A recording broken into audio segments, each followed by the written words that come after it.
Hello to all woodworkers on their mobile phones now and here in our studio. Welcome to part 2 of The 3 a.m. Mind of a Woodworker, What Keeps Makers Awake at Night, which is based on insights from a new mental health study on woodworkers in America. Okay, let's start with why woodworkers are especially vulnerable to 3 a.m. overthinking. Ask any woodworker what keeps them up at night, and it probably won't be just the sound of a creaky floorboard. In our research, we found that woodworkers, both hobbyists and professionals, are more prone to 3 a.m. spirals than many other trades. Why? Because woodworking isn't just a task, it's an identity. Here's what makes makers more vulnerable. Perfectionism runs deep. Precision matters. One wrong cut, one bad measurement, and the whole project suffers. This attention to detail is a gift during the day, but at night, it turns into mental replays of what went wrong. Projects are personal. Whether you're crafting a crib for a granddaughter or rebuilding a neighbor's storm-damaged porch, woodworkers often tie emotion to the outcome. When something goes wrong, it doesn't feel like a mistake. It feels like a failure. Financial pressure adds weight. Many part-time woodworkers rely on side income from furniture sales, Etsy orders, or custom jobs. With lumber prices rising and customer budgets tightening, each order carries financial stress. If you mess up, you don't just lose time, you might lose rent money. You build alone, but you worry together. Most makers work in solitude. That can be peaceful, until it's not. Without a team to vent to or a boss to blame, every problem falls on your shoulders, and at 3 a.m., those shoulders feel heavier. From the community. I built a bookcase for a couple's new baby.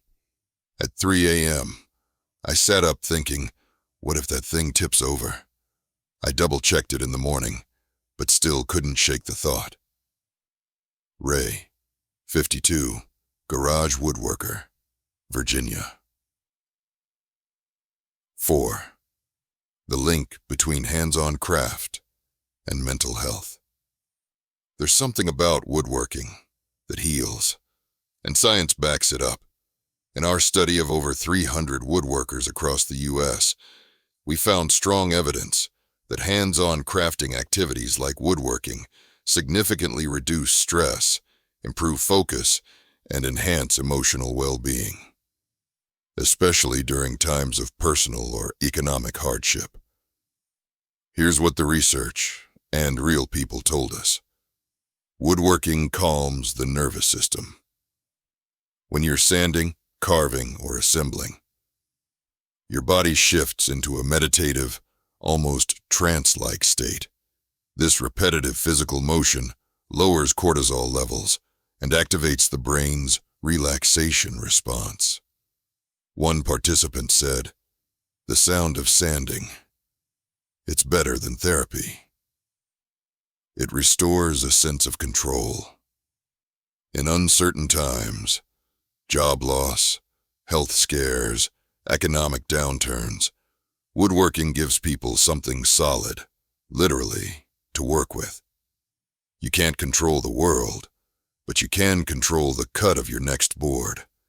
That matters more than most realize. It reconnects people with purpose. Many men in particular tied their emotional well-being to their identity as providers or problem solvers. When that identity is shaken, through layoffs, illness, or retirement, they often spiral. Woodworking became a way to re-establish value. I felt useful again, like I could contribute, even if I was just building a spice rack. It can strengthen relationships.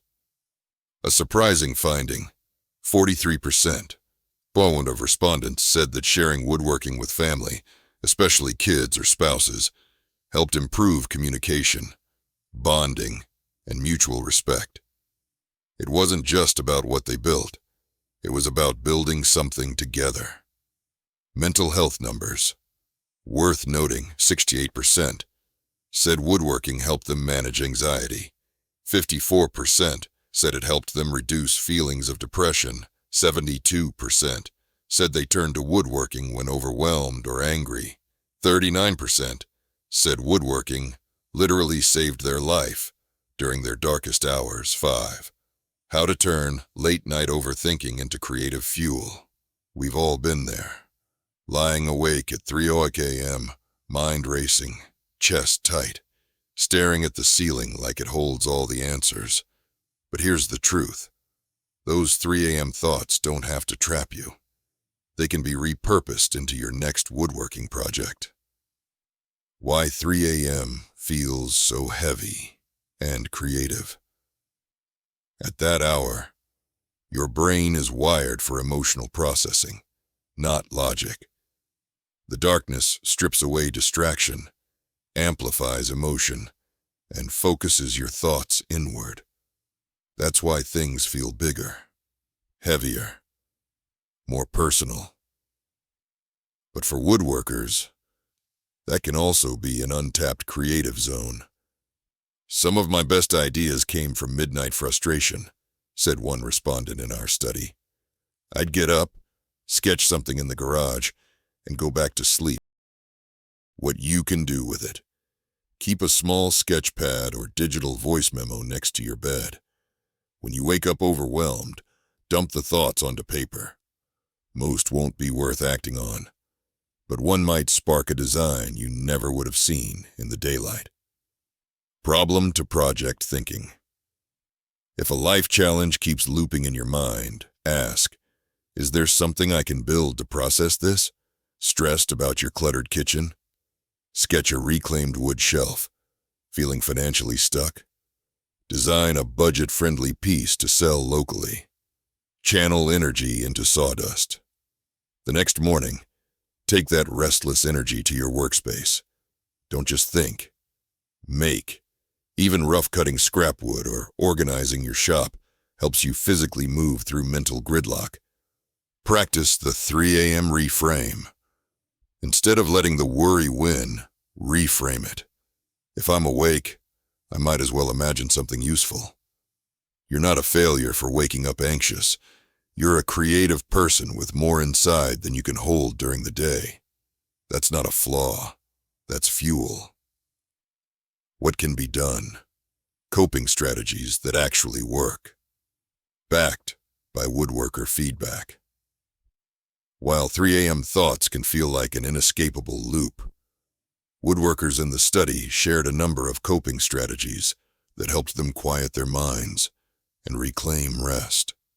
These methods combine insights from psychology and the unique rhythms of the woodworking lifestyle. 1. Keep a midnight logbook. Several woodworkers said they kept a small notebook beside their bed. When thoughts about unfinished projects or shop worries hit, they'd jot them down, getting them out of their head and onto paper. This simple act offloads the mental pressure. 2. Visualize a repetitive craft task. Rather than counting sheep, participants imagined sanding wood, stroking with even pressure, hearing the grain change. The rhythmic memory of woodworking calms the nervous system, a kind of mental whittling. Some even imagined assembling a basic project they'd done dozens of times. 3. Play a purpose track. Several older woodworkers said they kept an audio track, whether a podcast about purpose, woodworking interviews, or calming nature sounds from their workshop, and played it at low volume when waking in the early hours. It helped shift their thoughts back to meaning rather than anxiety. 4. Reframe the 3 a.m. mindset. Instead of fighting wakefulness, a few mentioned changing how they framed it. I don't fight being awake anymore. I just think, maybe my mind needs to sand some rough spots before morning. That shift, from panic to reflection, made a big difference. 5. Try the 10-breath bench. One retired carpenter described this practice. I pretend I'm sitting on my workshop bench. 10 breaths. I feel the grain. I imagine the light coming in. If I'm not asleep by then, I'm usually calm enough to fall back soon after.